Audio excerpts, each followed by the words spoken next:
नमस्कार साथियों, आज हमारे साथ डॉक्टर विक्रम गौड़ सिंह जी हैं, जो हिंदी के प्राध्यापक होने के साथ साथ हिंदी साहित्य के बहुत बड़े अध्येता और बहुत बड़े प्राध्येता हैं। यानी हिंदी साहित्य को बहुत करीब से इन्होंने पढ़ा है, जाना है और बच्चों को पढ़ाते भी हैं। आज हम चर्चा करेंगे इनसे कबीर के साहित्य में आध्यात्मिक चेतना। साहित्य में हम सिर्फ आज उनके कविताओं को लेंगे, कबीर की कविताओं में आध्यात्मिक चेतना। तो डॉक्टर रसिक जी, सबसे पहला सवाल आपसे यही है, जो जी पब्लिक में, जनता में एक भ्रांति है कि कबीर भगवान को नहीं मानते थे, कबीर नास्तिक थे, तो उनके साहित्य में आध्यात्मिक चेतना कैसे हो सकती है? तो क्या कबीर आस्तिक थे?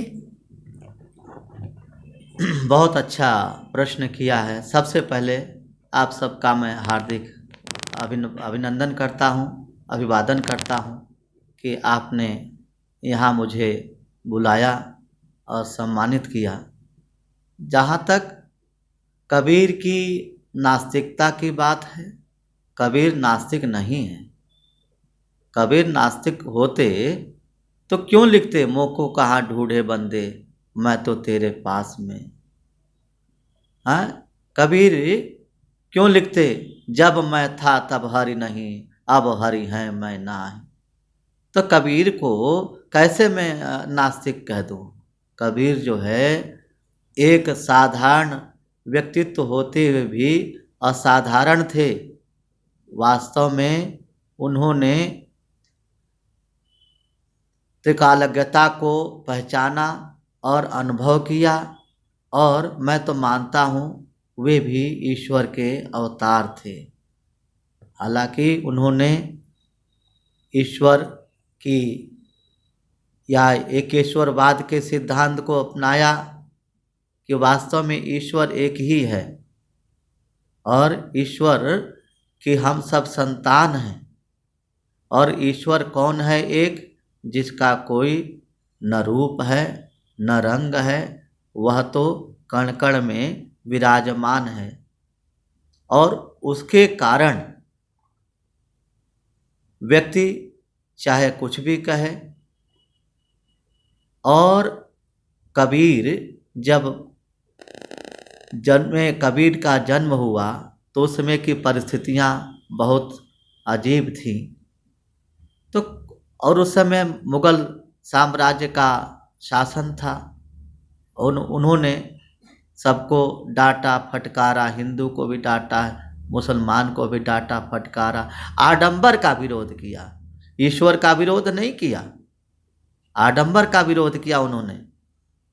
तो इसलिए लोग बाग उन्हें नास्तिक कह सकते हैं, पर उनके भीतर नास्तिकता नहीं है।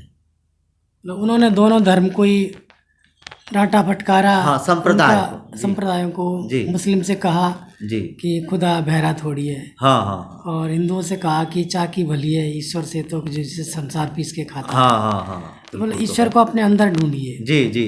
तो उन्होंने भजन भी लिखा है बहुत अच्छा कि जल में कुंभ कुंभ में जल, जी, बाहर भीतर पानी। हाँ, तो इसका क्या, इस भजन का कोई अर्थ बता पाएंगे क्या? जल में कुंभ, कुंभ में जल है, भीतर बाहर पानी, आ कुंभ फूट्यो जल जल ही समाना, यह तत् कहो मुनि ज्ञानी। सच्चाई है। ये जो हमारा शरीर है वो घड़ा है, घड़े के बाहर भी जल है और घड़े के भीतर भी जल है। तो हमारे शरीर के बाहर भी जल है और हमारे शरीर के भीतर भी जल है। और जल क्या? भाव जल है, आत्मा जो हाँ, आत्म भाव। जब शरीर से आत्मा निकलेगी तो जिस तरह से पानी घड़ा फूट के जल में समाहित हो जाता है, उसी प्रकार से हमारे आत्मा परमात्मा में विलीन हो जाएगी। तो कितना गूढ़ अर्थ है ये। कि जल में कुंभ कुंभ में जल है, यानी सागर के अंदर घड़ा है, घड़ा के अंदर पानी है, घड़ा के अंदर हम पानी, सागर में घूम रहे हैं। हाँ, तो हम जो ये संसार सागर, ये संसार रूपी सागर है, ये संसार रूपी सागर। हमारा घड़ा मतलब शरीर, हमारी आत्मा यहाँ से निकलेगी और हम वो सब विलीन हो जाएगा सबसे। तो ये सबसे बड़ा उनका जी जी एक उदाहरण है ईश्वर के, बहुत बड़ा। हाँ। तो दूसरा ये कि जब कबीर साहित्य लिख रहे होते हैं, जी जी, तो वो तो बिल्कुल अनपढ़ थे, अपढ़ थे। हाँ हाँ। तो उनके अंदर ये बोध कहाँ से आया, ये ये लेखन का?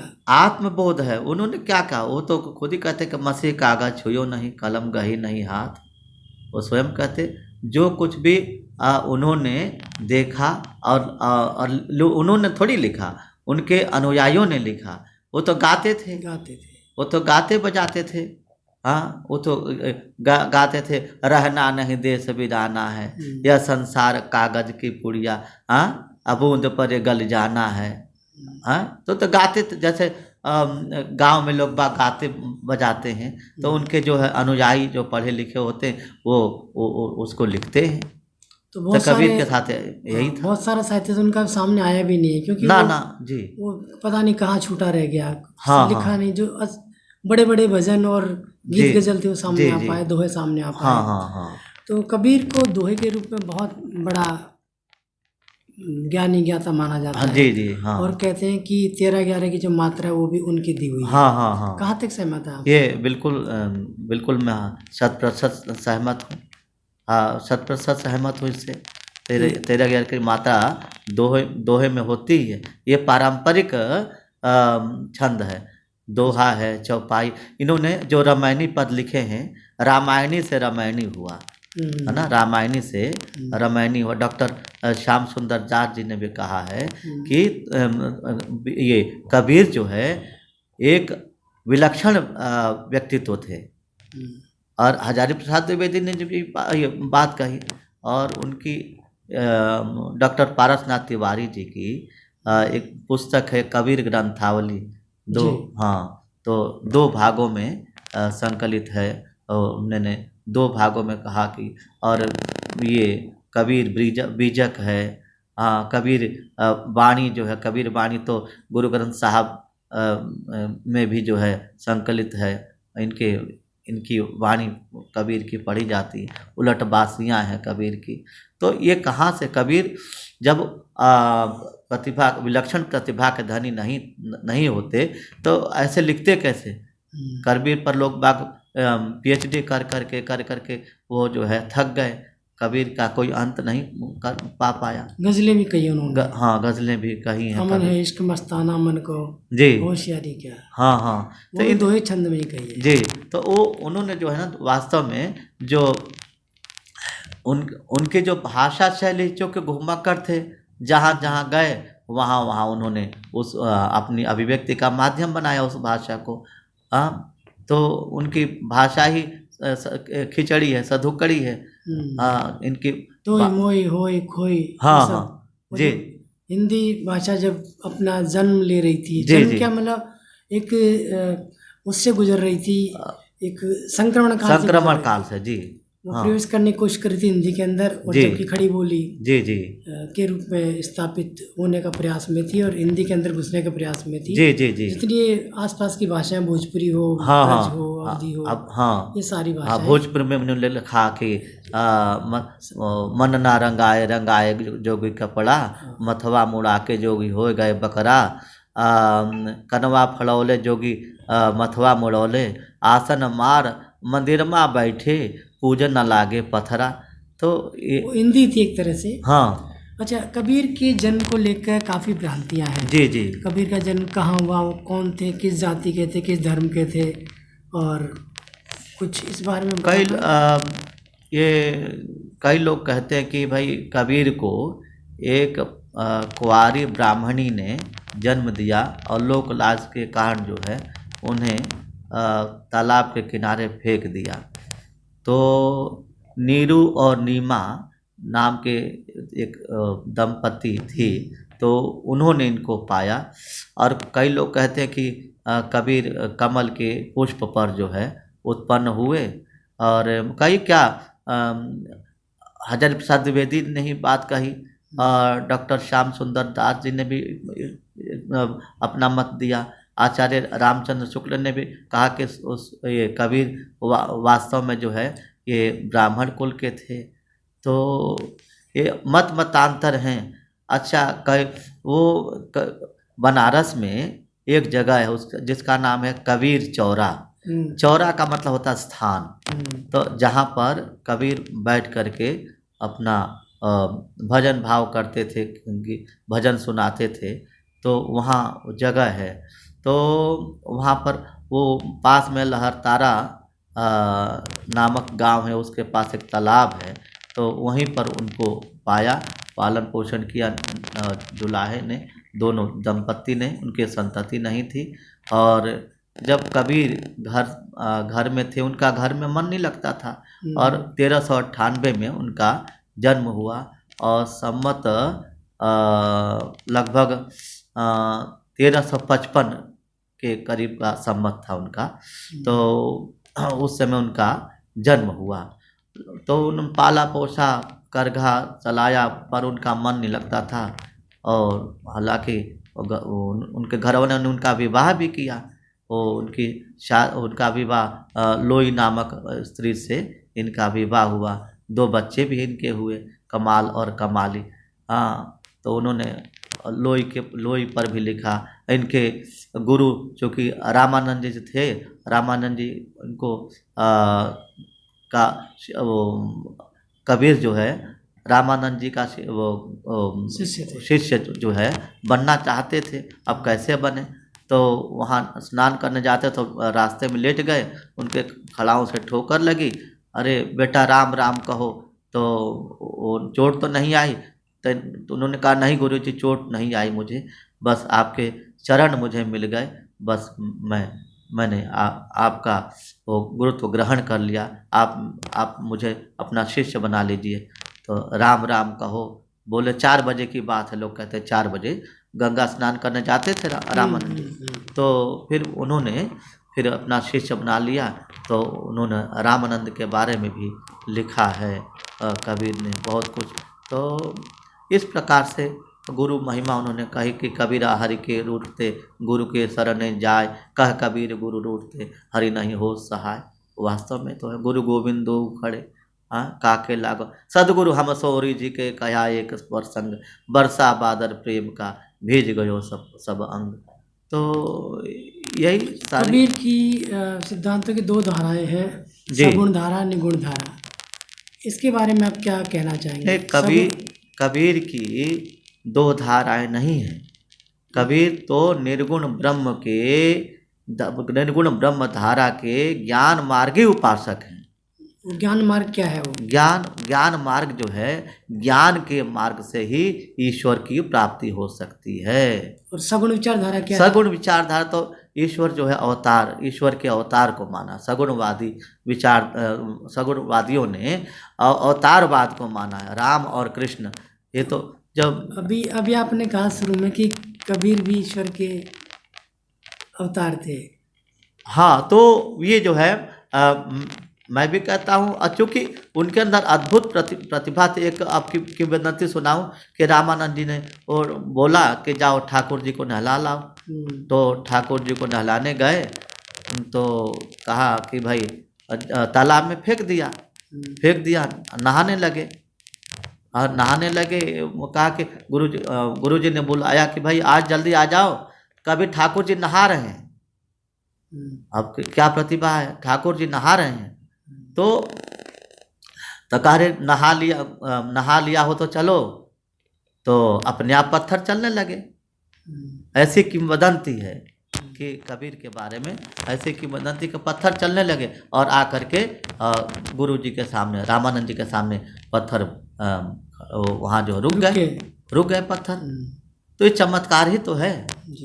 तो इसीलिए ये इनको ईश्वर का अवतार भी माना जा सकता है। वो तो जल में भी विलीन हो जाते थे, और इन्होंने नाथों का भी प्रभाव था। ये तब हठ योग के बारे में भी इन्होंने बहुत कुछ कहा। योग और ज्ञान से ईश्वर की प्राप्ति हो सकती है, और बिना ज्ञान के न गुरु मिलते हैं, न बिना गुरु के ईश्वर की प्राप्ति नहीं हो सकती। हठ योग क्या है? कबीर का हठ योग क्या है?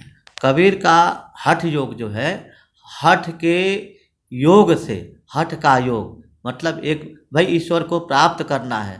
तभी तो कहा कि बिरह को अंग में कबीर ने कहा कि बिरहा मत कहो, बिरहा है सुल्तान, जा घट बिरह न संचरे, ता घट जानु मसान। बिरहिनी उठ उठ भूई परति दर्शन कारण राम मुआ पीछे देहुगे आवे कौने काम। ये हठ ही तो है कि मैं जो है हठ कर रहा हूँ या हठ कर रही हूँ, तुम्हें आना पड़ेगा, मेरी ये हठ है, ये योग जिद है। हाँ, जिद है। तो ये जो है, और यही एक योग का एक रूप है हठ, कि भाई ईश्वर को किसी न किसी प्रकार से मुझे प्राप्त करना है, चाहे वो। और इसी धारा को ललादियत ने भी अपनाया। हाँ, ललादियत ने कि गई थी सीधी राह, गई आई से सीधी राह से गई नहीं सीधी राह। और डॉक्टर मीराकांत का नाम सुना होगा। जी जी। उन्होंने अनुवाद किया है, कश्मीरी महिला थी।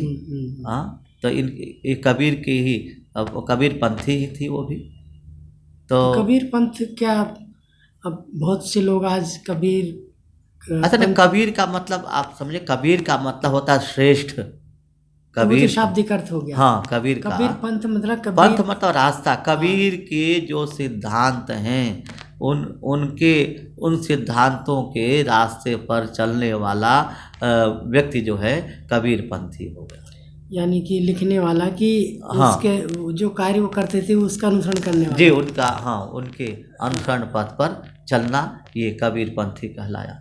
नहीं, एक तो उनके कार्य करने वाले आज कबीर पंथी हो गए कि उनके जैसे वो जुलाहा थे, जी तो जी, कहते हैं जुलाहा थे। हाँ हाँ। तो जुलाहा से संबंधित जो काम करते आज करते हैं उनको लोग कबीर कहते हैं। नहीं नहीं, ऐसा नहीं, ऐसा नहीं। वो कबीर ने जिन सिद्धांतों को अपनाया, चाहे एकेश्वरवाद हो, धर्मनिरपेक्षतावाद हो, या साधुत्व, गुरु महिमा हो, संत विचार हो, संत की परिभाषा है, वो ये सब जो है, और जो है क्या कहते हैं, अस्पृश्यता, ये जो है कबीर की विशेषताएं हैं। कबीर, और यही कबीर पंथ की विशेषताएं हैं। इनका अनुपालन करने वाला, इनका अनुसरण करने वाला ही कबीर पंथी हो सकता है। अच्छा, फिर वहीं आते हैं जी, कि उन्होंने ईश्वर को एक माना है, यानी चाहे मुस्लिम हो, चाहे हिंदू, हाँ चाहे हाँ ईसाई हो, हाँ, सिख हो, उनका अंततः ईश्वर एक है। भले हमने मतों में बांट लिया उसको, जी जी जी, हाँ लेकिन जहाँ कबीर जब ये कहते हैं हाँ कि मैं था तब हरि नहीं, हाँ हाँ हाँ, तो उसका क्या मतलब है कि मैं हूँ तो हरि नहीं, और जब मैं हूँ तो हरि नहीं, और हाँ। हरि है तो मैं नहीं। मैं का अभिप्राय अस्मिता की पराकाष्ठा से है। जो अस्मिता की पराकाष्ठा है, उससे अहंकार से है। अहंकार को मैं कहा उन्होंने। तो जब अहंकार होता है तो हरि नहीं होता। हाँ, बिल्कुल नहीं होगा। जब अहम ब्रह्मास्मि अखंड मंडलाकार जो व्यक्ति हो जाएगा, तो ईश्वर कहाँ से आएगा? जब सर्वोपरि अपने आप को कोई व्यक्ति समझेगा, तो ईश्वर कहाँ से होगा उसके पास? ईश्वर के लिए विनम्रता होनी चाहिए, सहजता होनी चाहिए। तभी कबीर ने कहा है कि हस्ती चढ़िए ज्ञान की सहज दुलीचा डार, असुबरन करस सुरा भरा न सहज दुलीचा डार। हाँ, तो वो तो ये कहते हैं कि ईश्वर के लिए, कबीर कहते हैं ईश्वर के लिए किसी मंदिर की जरूरत नहीं है, ना मंदिर की जरूरत है, ना मस्जिद की जरूरत है। वो आपके हृदय में बसता है। हाँ, अगर आपका हृदय पाक पवित्र है तो ईश्वर आपके अंदर ही, आपके अंदर से बोलेगा। हाँ हाँ। तो अहंकार, जब अहंकार होगा तब पाप होगा हमारे अंदर। तो इसीलिए इस बात की पुष्टि तुलसी ने भी कही है कि निरल मन मन जन सो मोहि पावा, मोहि कपट छल छिद्रन भावा। मुझे जो है निर्मल मन वाला व्यक्ति ही भाता है, और मुझे जो है छल कपट और छिद्र वाला व्यक्ति, छलावा वाला व्यक्ति नहीं भाता। अनन्या, गीता में कहा, अनन्या चिंतयन्तो माम ये जनाः पर्युपासते तेषां नित्याभियुक्तानां योगक्षेमं वहाम्यहम्। उनका योगक्षेम जो है मैं वहन करता हूँ, जो अनन्य भाव से मेरी उपासना करते हैं, स्वार्थ भाव से। देखो, भक्ति यही तो भक्ति है, कि भक्ति क्या, निष्काम भाव से ईश्वर की उपासना करना, यही भक्ति है। तो ईश्वर जो है ईश्वर की बात तो कबीर ने बहुत कभी ईश्वर आपके भीतर ही है। तो कुछ ऐसे दोहे आपको ईश्वर, जहाँ ईश्वर प्रकट होता है, उनके दोहों में कुछ आप सुनाना चाहेंगे इस अवसर पे? तो अभी मैंने सुनाया आपको कि भाई जब मैं था तब हरि नहीं, अब हरि है मैं नाही। हाँ, ऐसे घट घट राम है, दुनिया देखे ना। राम कौन? रमते इति राम, जो रमण करता है तीनों लोकों में, जो कण कण में रमण करता है वही राम है। हाँ, दशरथ पुत्र राम नहीं, वही राम है। फिर फिर कहते हैं कि भाई कि कबीर गुरु और ईश्वर की तुलना करते हैं कि गुरु गोविंद दो खड़े। हाँ, गुरु गोविंद दो खड़े, काके लागो पाए, बलिहारी गुरु आपने, गोविंद दियो बताए। गोविंद देखो यहाँ पर जो है कृष्ण गाम विंदती, जो इंद्रियों को आनंदित करता है, जो इंद्रियों का संचालन करता है, वही गोविंद है। हाँ, वही जो है गोविंद है। और कौन है? वो ईश्वर है, एक निराकार है, निर्लेप है, और एक ब्रह्म है, हाँ, जिसका कोई अंत नहीं है। तो यही है कि तुलसी ने फिर दोबारा कहा कि अगुण ही सगुण ही नहीं कछु भेदा। अगुण में और सगुण में कोई भेद नहीं है, वो भी मानते हैं कबीर की। यहाँ कबीर का प्रभाव तुलसी पर भी यहाँ पड़ा है। तो कबीर नहीं, कबीर तुलसी से समकालीन थे। हाँ, समकालीन बल्कि थे। तुलसी बड़े थे कबीर से। हाँ हाँ, तो तुलसी लेकिन दोहों में कबीर पहले आए। हाँ हाँ, तो कबीर के दोहे ज्यादा प्रचलित हुए जी, क्योंकि जन तभी सामान्य। तो उन्होंने कहा कि बड़ा हुआ तो क्या हुआ, जैसे पेड़ खजूर, पंछी को छाया नहीं, फल लागे अति दूर। नहीं, वो तुलसी के लिए नहीं था। नहीं, कबीर ने बात कही उनके लिए, जो हाँ, अपने आप को जी, आप बड़ा कहते हाँ, हैं, और उनके अंदर गुण कुछ नहीं है, उसके हाँ, अंदर जी कुछ हाँ, तो ये बात मानवीय गुण नहीं है, जी, मानवीय मूल्य नहीं है। तो उनके लिए कहा था हाँ वो। जी। तो दूसरा ये कि कबीर के बहुत सारे दोहे ऐसे जो सीधे हमारे हृदय पे, हमारे मन में बसते हैं, घर में बसते हैं। जी जी जी। तो कुछ ऐसे दोहे जो आप हमारे श्रोताओं को सुनाना चाहें, जो जनता को सीधे सीधे मोहित करते हैं, आकर्षित करते हैं। तो ऐसी वाणी बोलिए मन का। हाँ, ऐसी वाणी बोलिए मन का आपा खोए, औरन को शीतल करे आपहु शीतल होए। मतलब थोड़ा हाँ, इसका इस अर्थ बताइए। इसका अर्थ यही कि भाई मनुष्य को विनम्र हो करके बोलना चाहिए। वाणी उसकी ऐसी हो कि वाणी रसवती यस्य, जिसकी वाणी रसवती हो वो संसार को मोहित कर लेता है। जिसकी वाणी में अक्खड़पन हो वो संसार से विमुक्त हो जाता है। इसीलिए कबीर ने चेताया है, चेतना दी है कि भाई ऐसी वाणी बोलो कि जिससे कि खुद शीतलता का अनुभव करो, और जो है स्वयं शीतल, और दूसरे भी अपने आप को शीतलता का अनुभव करें, और इसमें सामंजस्य बना रहे। हाँ, तो आप शीतल और को शीतल करे आप शीतल होए। हाँ, और इसी बात को लेकर उन्होंने कहा कि प्रेमी ढूंढत मैं फिरूं, प्रेमी मिले न कोई, जब प्रेमी से प्रेमी मिले, सब विष अमृत होए।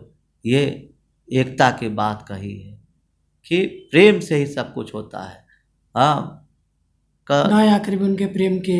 हाँ, ढाई आखिर जो आज तक प्रचलित हैं। हाँ, ढाई आखर प्रेम का, पढ़े सो पंडित होय, पोठी पढ़ जग मुआ, पंडित भयान कोई, ढाई आखर प्रेम का, पढ़े सो पंडित होय।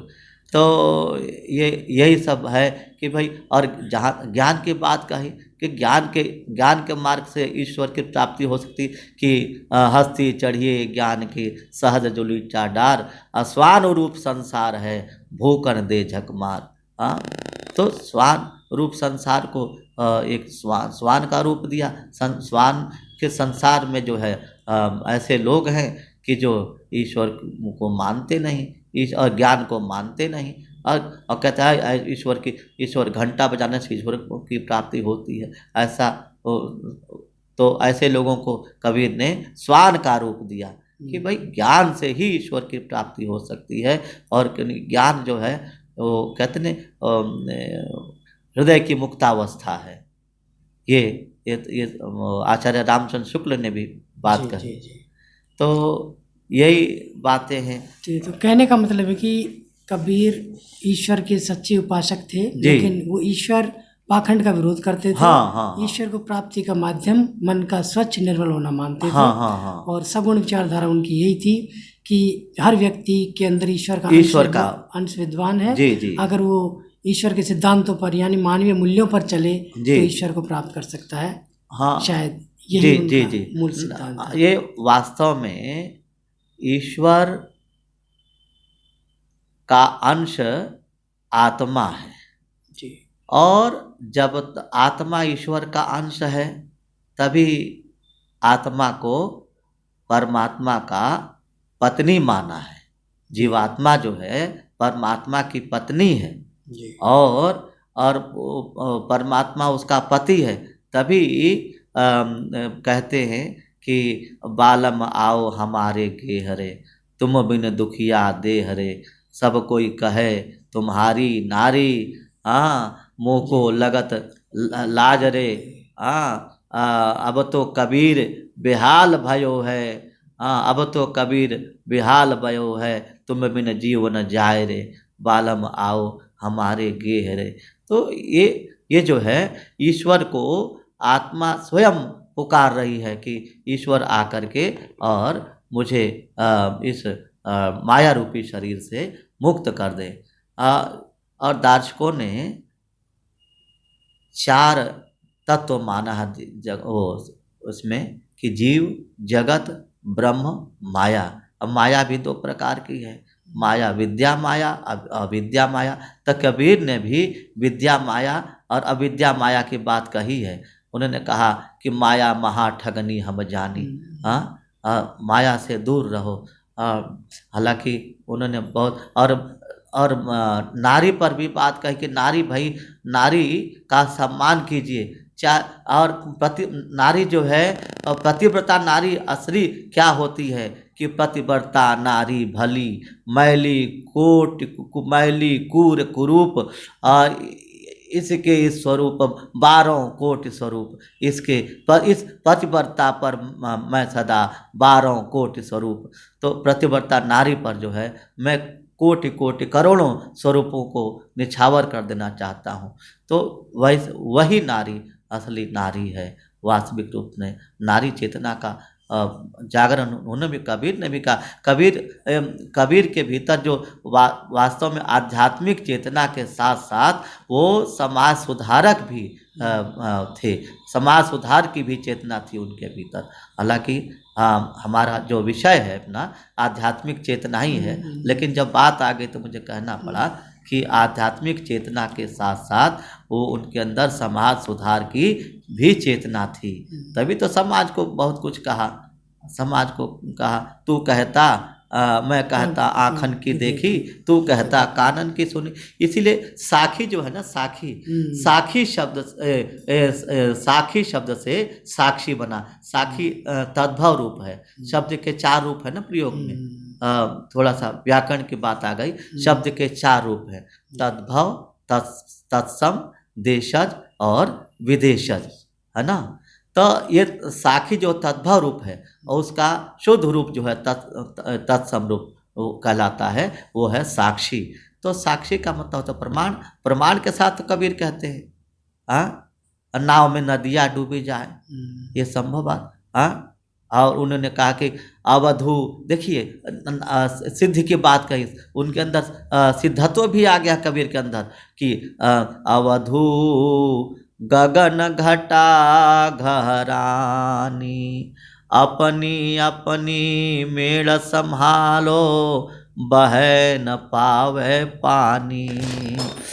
अपनी अपनी मेड़ संभारो, बहे न पावे पानी। असुरत निरत के बैला कर ले, कर खेती निर्वाणी। निर्वाण की खेती करो, निर्वाण की कृषि। देखिए यहाँ पर जो है लोकमत और जो है लोक मत और जो है आध्यात्मिक मत की बात हो गई। और काहे की खेती करनी है, कृषि की भी बात कह दी, निर्वाण की खेती करनी है कि ईश्वर की प्राप्ति करनी, ईश्वर की प्राप्ति करके और हम आवागमन के बंधनों से मुक्त हो जाए। तभी उन्होंने कहा एषा ब्राह्मे स्थिति पार्थ नैनाम प्राप्य विमुह्यति स्थित्वा श्याम अनंत कालेपि ब्रह्म निर्वाण वृक्षति। गीता में भी कृष्ण ने यही स्थिति बताई है निर्वाण की। जी, तो बहुत बहुत धन्यवाद आप आए और कबीर के बारे में बहुत अच्छी बातें बताई, कबीर की आध्यात्मिक चेतना के बारे में बताया।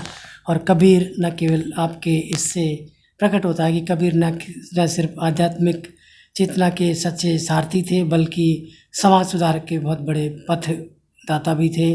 तभी वो कहते हैं, जनता को सिद्ध करते हैं कि माटी कहे कुम्हार से तू के रोंदे मोई, जी जी जी, एक दिन ऐसा आएगा मैं रोंदूंगी तोई। ठीक तो बात। व्यक्ति इस राह को, इस परमेश्वर के कबीर सिद्धांत को माने कि कभी व्यक्ति का पल एक सा नहीं रहता, कभी कौन उसके ऊपर सवार होता है, कभी कौन उसके ऊपर सवार हो जाता है।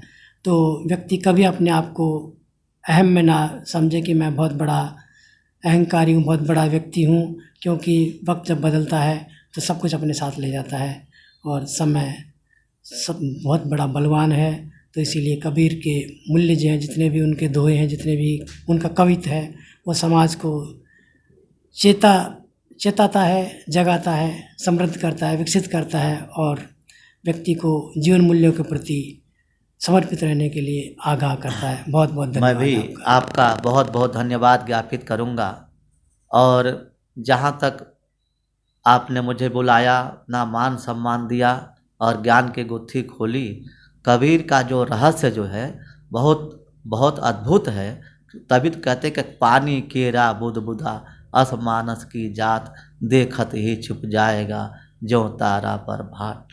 हाँ, जहाँ तो माटी कहे कुम्हार को तू क्या रोंधे मोय, तो एक दिन ऐसा आएगा मैं रोंधूंगी तोय। सही बात है न। और वास्तव में मनुष्य क्षणभंगुर है, मनुष्य का यह शरीर जो है क्षणभंगुर। तभी तो कहते हैं रहना नहीं देश बिराना है, बार बार कहा। हाँ, यह संसार झाड़ और झाखर, हाँ आग लगे जर जाना है। तो यही कबीर की आध्यात्मिक चेतना और उनका जो है रहस्य है। कबीर का रहस्यवाद ये जो है बहुत बड़ा है और आपने इस पर हमें बुलाया, चर्चा की, मुझे बहुत अच्छा लगा।